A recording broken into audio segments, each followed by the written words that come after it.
ہمارے ہے۔ توریت اور انجیل میں ایسا کچھ نہیں فرمایا گیا۔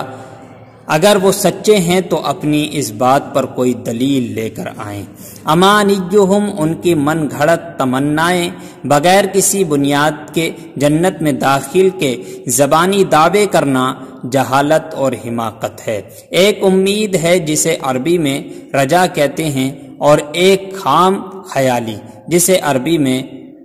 امنیہ کہتے ہیں۔ امام غزالی رحمۃ اللہ علیہ نے اس موضوع پر بڑا پیارا کلام ارشاد فرمایا ہے، اس کا خلاصہ ملاحظہ فرمائیں۔ چنانچہ آپ رحمۃ اللہ تعالی علیہ فرماتے ہیں کہ رجا یعنی امید دل کی اس راحت کا نام ہے جو محبوب چیز کے انتظار سے حاصل ہوتی ہے، لیکن یہ محبوب جس کی توقع کی جا رہی ہے اس کا کوئی سبب ہونا چاہیے، لہذا اگر اس کا انتظار اکثر اسباب کے ساتھ ہے تو اسے رجا یعنی امید کہتے ہیں، اور اگر اسباب بالکل نہ ہو یا اضطراب کے ساتھ ہو تو اسے امید نہیں بلکہ دھوکہ اور بے وقوفی کہا جائے گا، اور اگر اسباب کے ہونے یا نہ ہونے کا علم نہ ہو تو اسے انتظار کو جو ہے وہ تمنا کہتے ہیں۔ اہل دل حضرات جانتے ہیں کہ دنیا آخرت کی کھیتی ہے اور دل زمین کی طرح ہیں۔ ایمان اس میں بیج کی حیثیت رکھتا ہے اور عبادت زمین کو الٹ پلٹ کرنے، صاف کرنے اور نہریں کھودنے اور ان زمینوں میں پانی جاری کرنے کی طرح ہیں، اور دل جو ہے دنیا میں غرق اور ڈوبا ہوا ہے، اس بنجر زمین کی طرح ہیں جس میں بیج کوئی پھل نہیں لاتا، اور قیامت کا دن فصل کاٹنے کا دن ہے، اور ہر شخص وہی کاٹے گا جو اس نے بویا ہوگا، اور کھیتی کا بڑھنا ایمان کے بیج کے بغیر ناممکن ہے۔ اور جب دل میں خباثت اور برے اخلاق ہوں تو ایمان بہت کم نفع دیتا ہے۔ جیسے کہ بنجر زمین میں بیج سے فصل پیدا نہیں ہوتی، تو مناسب یہ ہے کہ آدمی کی مغفرت کی امید رکھنے کو کھیتی والے پر قیاس کیا جائے، یعنی جو شخص اچھی زمین حاصل کرتا ہے اور اس میں عمدہ بیج ڈالتا ہے جو نہ تو خراب ہوتا ہے اور نہ ہی بدبودار، اور پھر اس کی تمام ضروریات کو پورا کرتا ہے۔ ضروریات سے مراد وقت پر پابندیاں، زمین کو کانٹوں اور گھاس پھوس نیز ان تمام خرابیوں سے پاک کرنا جو بیج کو بڑھنے سے روکتی ہیں یا خراب کر دیتی ہیں، تو جو یہ سب کام کرے پھر اللہ تعالیٰ کے فضل کا منتظر ہو کر بیٹھ جائے کہ وہ زمین کو بجلی کی گرج اور دیگر آفات سے بچائے گا یہاں تک کہ کھیتی اپنی تکمیل کو پہنچ جائے، تو اس انتظار کو رجا یعنی امید کہتے ہیں۔ اور اگر سخت زمین میں بیج ڈالے جو شور و زیادہ ہو اور بلندی پر ہو، جس تک پانی بھی نہیں پہنچتا ہو، اور بیج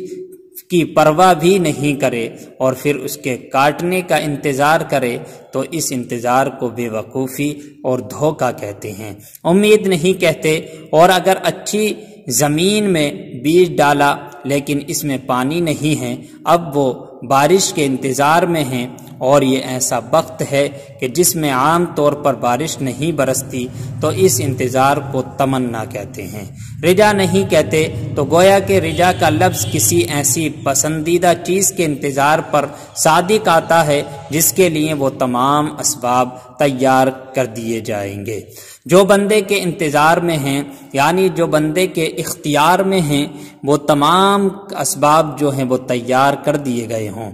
صرف وہی اسباب باقی رہ گئے جو بندے کے اختیار میں نہیں ہیں، اور وہ اللہ تعالیٰ کا فضل ہے جس کی وجہ سے تمام نقصان دہ اور فاسد کرنے والے اسباب کھیتی سے دور ہو جاتے ہیں۔ پس جب بندہ ایمان کا بیج ڈالتا ہے اور اس کو عبادت کا پانی پلاتا ہے، دل کو بد اخلاقی کے کانٹوں سے پاک کرتا ہے، اور اللہ تعالیٰ کے فضل کا مرتے دم تک وہ منتظر رہتا ہے، مغفرت تک پہنچانے والے اچھے خاتمے کا انتظار کرتا ہے، تو یہ انتظار حقیقی رجا امید ہے۔ یہ ذاتی طور پر قابل تعریف ہے، اور اگر ایمان کے